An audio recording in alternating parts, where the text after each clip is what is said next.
வணக்கம் மக்களே, நான் உங்க கோகுல். இந்த ஈரான் வர்சஸ் அமெரிக்கா போர் வந்து சீக்கிரமா நின்னுடும், பரவாயில்ல இந்த போர் வந்து முடிவுக்கு வரும்போது பீஸ் டாக்கை வந்து இனிஷியேட் பண்றாங்க அப்படின்னு நம்ம நினைச்சிட்டு இருந்தேன். கிடையாதுங்க. இது வந்து பயங்கரமா வேற லெவலா எக்ஸ்பேண்ட் ஆயிட்டு போயிட்டே இருக்கு. இப்போ ரீசெண்டா ஈரானுடைய முக்கியமான ஸ்போக் பர்சனான கேலிபஃப் அப்படின்ற ஒரு நபர் இருக்காரு. அவர் என்ன சொல்லியிருக்காருன்றது தான் இப்போ வந்து மொத்த மீடியாவும் பேசிக்கிட்டு இருக்கு. இந்த கேலிபஃப் அப்படின்ற அந்த ஈரானுடைய முக்கியமான ஸ்போக் பர்சன் என்ன சொல்லியிருக்காருன்னா, ஐயா ராசாக்களா, அமெரிக்க வீரர்களே, நீங்க வந்து உள்ள வாங்க. உள்ள வந்துட்டு நீங்க திரும்பி போவீங்களான்னு பார்த்தோம்னா அது மட்டும் கிடையாது. ஏன்னா எங்ககிட்ட எவ்வளவு ராணுவ வீரர்கள் இருக்காங்கன்னு உங்களுக்கு தெரியுமா?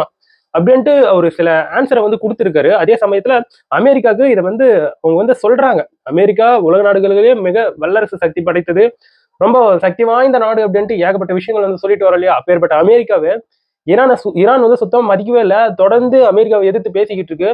இப்போ அதனுடைய எதிரொலியாக இப்போ ஈரான்ல இருக்கக்கூடிய ஸ்போக் பர்சன் என்ன சொல்லியிருக்காருன்னா, எங்க கிட்ட 70 லட்சத்துக்கும் மேற்பட்டு இருக்கக்கூடிய வீரர்கள் இருக்காங்க.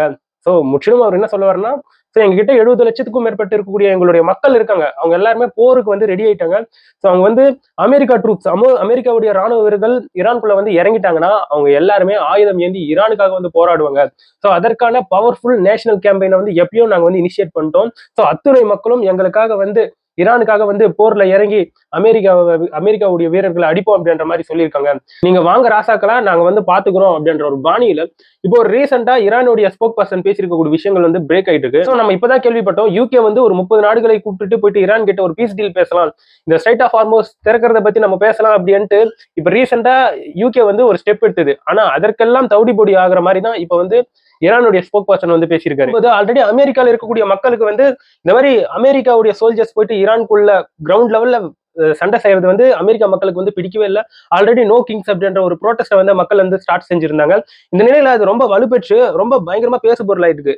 அமெரிக்கா வந்து அமெரிக்க மக்களுக்கு வந்து ப்ரிஃபரன்ஸ் கொடுக்கணும். அமெரிக்காவுக்கு எதனா ஒரு பிரச்சனை வந்ததுன்னா அப்போ அந்த எதிரியை வந்து சண்டை செய்யறதுல தப்பு கிடையாது. ஏன்டா நீங்க போயிட்டு இஸ்ரேலுக்காக சண்டை போடுறீங்க அப்படின்ட்டு அவங்களுடைய சொந்த நாட்டு மக்களே இப்போ அமெரிக்காவை எதிர்த்து கொஸ்டின் கேட்டு இருக்காங்க.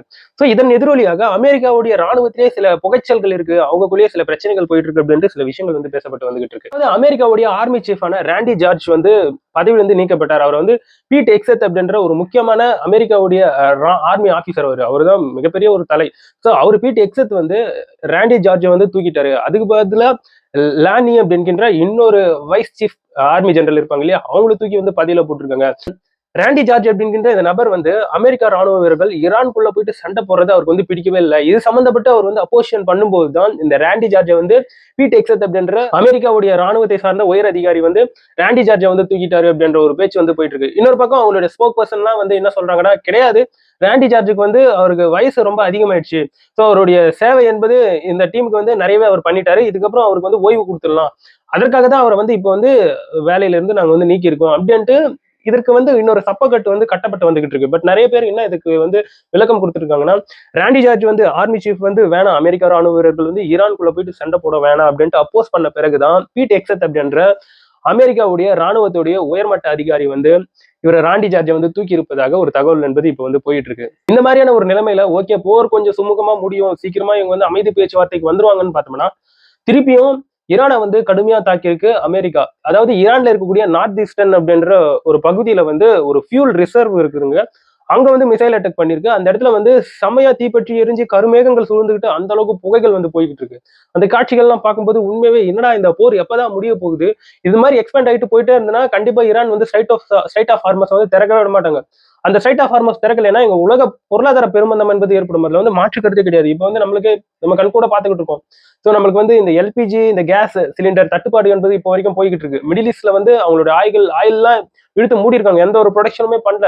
எங்க ஈரான் வந்து ஆயில் பங்கர்ஸ் மேல, அதாவது அந்த ஆயில் வந்து பிரிச்சு எடுக்கிறாங்க இல்லையா, அது போன்ற தொழிற்சாலைகள் மேல வந்து தாக்குதல் பண்ண போறாங்கன்னு ஆயில் ப்ரொடக்ஷனே, ஐ மீன் கச்சா எண்ணெயை பிரிச்சு எடுப்பாங்க இல்லையா, பெட்ரோல் டீசல், அது போன்ற தொழிற்சாலை எல்லாத்தையும் மூடி வச்சுட்டாங்க.